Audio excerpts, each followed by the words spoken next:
Good evening, dear students. Today we discuss about some tricks and like is the form number and some tricks that is the important for the competitive exam and basic knowledge of pharmacy. Like is the primary emulsion. What do you mean by primary emulsion? ठीक है, emulsion means that is the biphasic dosage form which contain two immiscible phase are mixed together. ठीक है, that is example of the biphasic dosage form. तो primary emulsion means that is white creamy emulsion. ठीक है, white creamy emulsion on producing the clicking sound when the prepare. जब हम prepare करते हैं तो clicking sound produce होती है. जब हम फाइनल इमल्सन बनाते हैं उससे पहले हमें प्राइमरी इमल्सन बनानी पड़ती है. We select the some ratios like is the, क्योंकि इमल्सन मैंने क्या कहा कि emulsion is the biphasic dosage form which contain two immiscible phase are mix together. दो इमिसिबल फेज को हम मिक्स करते हैं एक दूसरे के साथ, लेकिन एक ऑयल फेज है एक वाटर फेज है. दोनों को मिक्सिबल करना लॉन्ग टाइम तक आपका क्या है, डिफिकल्ट है. Both phase are separate to each other, एक दूसरे से सेपरेट हो जाते हैं for the long time storage पे हम करते हैं, इसलिए बोलते हैं कि थर्मोडायनामिकली अनस्टेबल है. तो जब भी इमल्सन बनाते हैं उससे पहले हम कुछ रेशो को डिसाइड करते हैं. तो वो एक ट्रिक के थ्रू मैं आपको बताता हूं कि फॉर्मूला किस तरीके से हम बना सकें. विद इन सेकंड के अंदर हम फॉर्मूला बना सकते हैं किसी भी कॉम्पिटिटिव एग्जाम के अंदर. तो पहले आपको याद रखना सबसे पहले एफएम वॉल्यूम. ठीक है, दिस इज द ट्रिक है एक एफएम वॉल्यूम. एफएम वॉल्यूम के नाम से आ रहे हैं. पहले क्या है कि एफएम रेडियो चलता था, अभी भी चलता है, पहले ज्यादा यूज होता था एफएम रेडियो. ठीक है, तो इसी जगह एफएम वॉल्यूम याद रखना है. ठीक है, नेक्स्ट ट्रिक है OWG.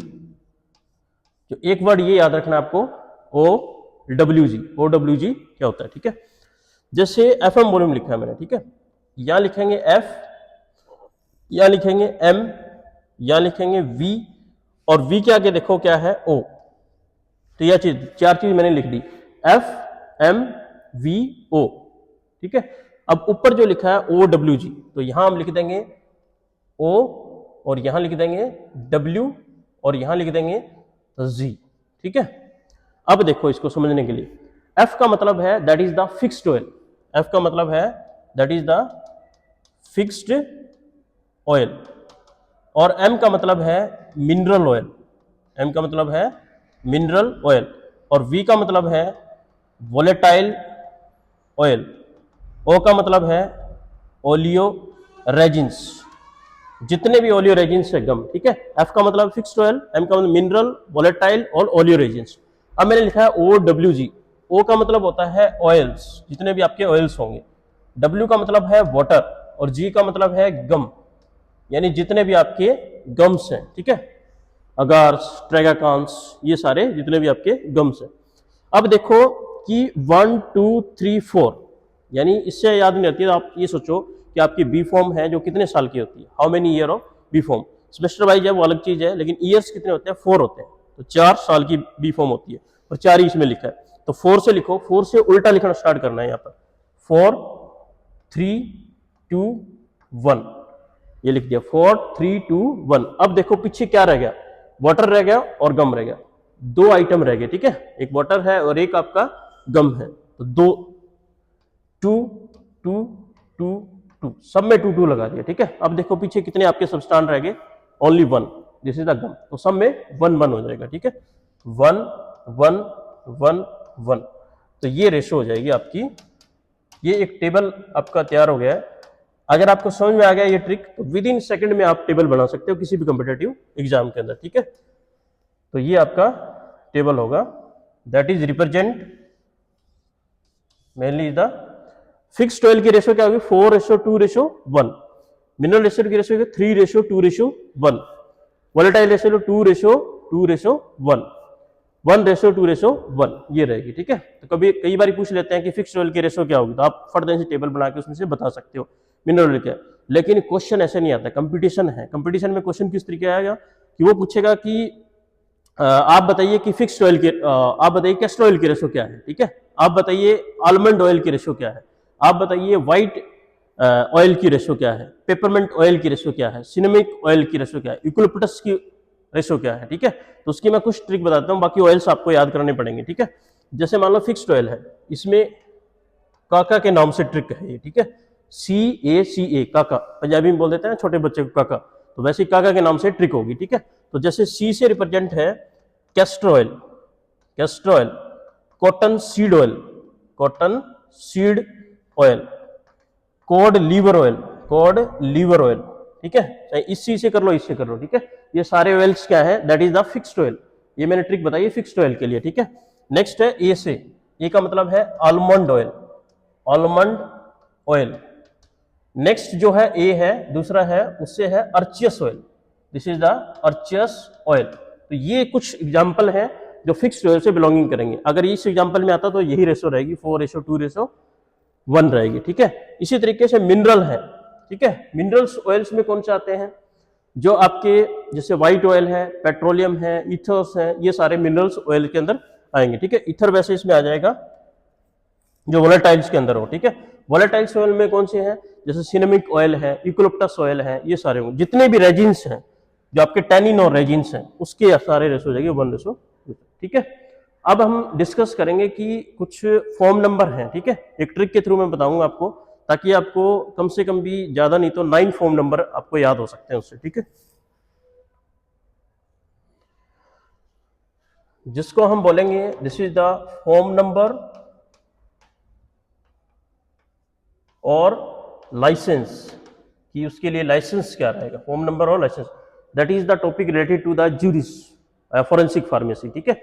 जैसे आपको 3 चीज याद रखनी है, पहला जो है, दूसरा और तीसरा।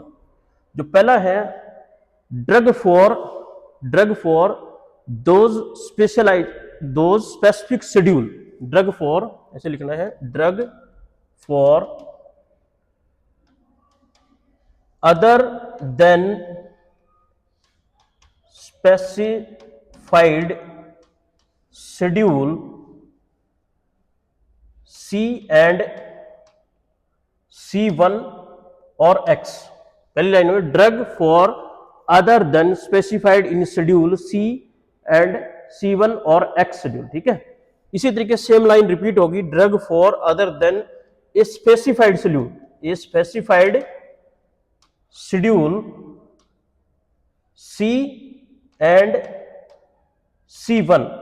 अब देखना इसमें थोड़ा सा चेंज आया है, एक्सक्लूडिंग X, ठीक है, एक्सक्लूडिंग X। इसमें था C एंड C1 X, और इसमें क्या एक्सक्लूड कर दिया किसको, X को, ठीक है। इसी तरीके सेम लाइन रहेगी, drug for other than specified schedule, specified schedule जो आपका शेड्यूल होगा, इसके लिए कौन सी होगी, only X, specified in schedule only X। तो ये आपकी लाइनें रहेगी 3, ये आपको याद रखनी, तीनों लाइनें, ठीक है। कैसे फॉलो होगी वो ट्रिक अब मैं आपको बताता हूं। जैसे फॉर्म नंबर होगा, ठीक है, जैसे फॉर्म नंबर या लाइसेंस, ठीक है, या लाइसेंस। पहला होगा आपका रिटेल सेल, दूसरा होगा रिस्ट्रिक्टेड लाइसेंस, और तीसरा होगा होल सेल। ये 3 वर्ड होंगे, ठीक है। इसी तरीके सेम ये रिपीट हो गए, रिटेल सेल, रिस्ट्रिक्टेड लाइसेंस और होलसेल, और होलसेल। अब यहां भी लिखोगे इसको, रिटेल सेल, नेक्स्ट है रिस्ट्रिक्टेड लाइसेंस, और नेक्स्ट है होल सेल। तीनों चीज लिख ली, ठीक है। ये है आपकी नंबर 1 के लिए लाइन, ये है नंबर 2 के लिए, और ये है नंबर 3 के लिए। नंबर 1 की क्या थी, for drug other than specified schedule C and C1 X। Number 2 क्या थी, drug specified in other than specified schedule C and C1 excluding X, और लास्ट में थी आपका only specified in schedule X, ठीक है। अब देखो आप इसका फॉर्म नंबर क्या होगा या लाइसेंस क्या होगा, ठीक है, वो एक ट्रिक से मैं आपको बता देता हूं ताकि आपको याद रहेगा, ठीक है। अब देखो इसमें लिखो 20 20 20, 20 के बाद में क्या आता है 21, 20 के बाद में 21 21 21 21, ठीक है। अगेन 20 लिखना है, ठीक है। अब 21 से 22 नहीं जाना, 20 20 दोनों में 20 9 20, ये लिख लोगे। इतना आ गया समझ में। अब जैसे देखो यहां पर देखो 20 के बाद में यहां ए बी, यहां भी ए और बी, ए और बी हम इसमें कर देंगे, इसमें भी ए एंड बी कर दिया, इसमें भी ए एंड बी। अब इसमें कर देंगे हम एफ और जी। अब जैसे ही पूछे कि रिटेल का क्या होगा, तो रिटेल का बता दोगे आप कि अगर पहला क्वेश्चन आया तो उसके लिए ये होगा, ठीक है। दूसरा है पहले के लिए रिस्ट्रिक्टेड के लिए 20A, होल के लिए 20B, किसके लिए पहले वाले केस के अंदर। पहले मैं क्या बताया था, drug have other than the specified schedule C and C1 और X के लिए, तो ये सब के लिए ये फॉर्म नंबर होंगे, ठीक है। और अगर आ जाए C एंड C1 और एक्सक्लूडिंग X के लिए आ जाए तो ये फॉर्म नंबर होंगे। और अगर आ जाए आपका ओनली स्पेसिफाइड शेड्यूल X तो उसके लिए होंगे 20F और 20G, रिस्ट्रिक्टेड कोई भी नहीं होगा। Thank you.